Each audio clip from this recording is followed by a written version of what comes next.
Hi everyone, welcome to the Navigant Credit Union Broadcast Center. I'm GoLocal News Editor Kate Nagel. Thanks for joining us this Friday noontime as we start off your weekend here live in downtown Providence. And as we do most Fridays, start the show with former state representative, former Deputy Secretary of State, now heads up Stages of Freedom, Ray Rickman, to give his big view. Kate. When I was a child, I kept thinking one day the world will be perfect, particularly public school education. The world will get better. I was the lead plaintiff in 3 federal lawsuits, 1 state lawsuit, dealing with, I'll keep it simple, integrating the Detroit public schools. One of them, my favorite, lawsuits, and I probably was 16 years old enough to understand enough legalese and what was going on to be a serious plaintiff in this lawsuit. The other ones, the ACLU, the NAACP, whoever, they really were the leads, and I was the kid. I'm actually in the final stages of developing a play called The Civil Rights Kid. And I'm going to Bryant University in February to debut it, and then I'm going to Bristol Community College in March, and then on to Detroit in April. Those are the 3 rollouts. And in it, I'm the kid who brings the lawsuits against the big public school district of Detroit, powerful.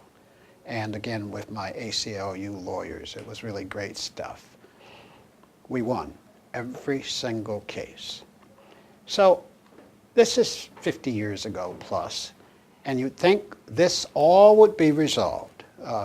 Favorite case involved black children were not permitted to be in the college track. There were 3 tracks: college, business, and general. And all the black students in Detroit were in general, meaning you get ready to go work in factory. That's what that was for. And they didn't care if you learned only the basics. Federal judge said this was discriminatory. They had a rule that black children could be in the college track if their parents had a college degree. I want you to think about that for a second. So you can't do anything your parents haven't done, and for black people to have a college degree pre-1960 was a tough road to be on. We won that federal. So I've been watching Detroit, in Providence. It's still going on in Detroit and all kinds of cities around America. The educational system is so bad. First, we can't deal with English preparation and teaching for Latino children. Now comes the issue of civics and this fabulous lawsuit. So I pick up the New York Times yesterday, and here it is, young woman at Career and Technical, lead plaintiff. They want to learn civics because only 23% of high school students know enough to know their 3 branches of government. Now, I think if we took the test out here on Westminster or Wybosset or Washington Street, or go down even to East Greenwich on Main Street and ask how many branches of government are there, how many members of Congress does Rhode Island have, how many U.S. senators, let's do an easy one, how many U.S. senators does each state have? Now let me repeat that, and I want you to answer to yourself the answers. How many senators does each state in America have? U.S. senators. How many congressmen does Rhode Island have? And I'm actually meaning congressmen because we have 4 men in these jobs at this point.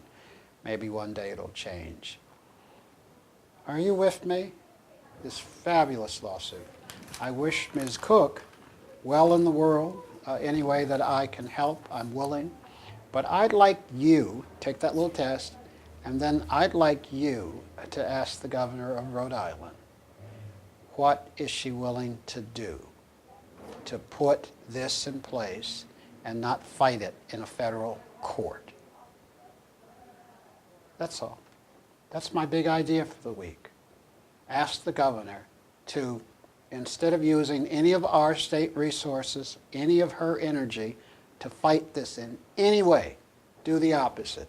Have a conclave, invite Ms. Cook, the chief plaintiff, and 20, 30 people, and let's develop a civics program for the students of Rhode Island.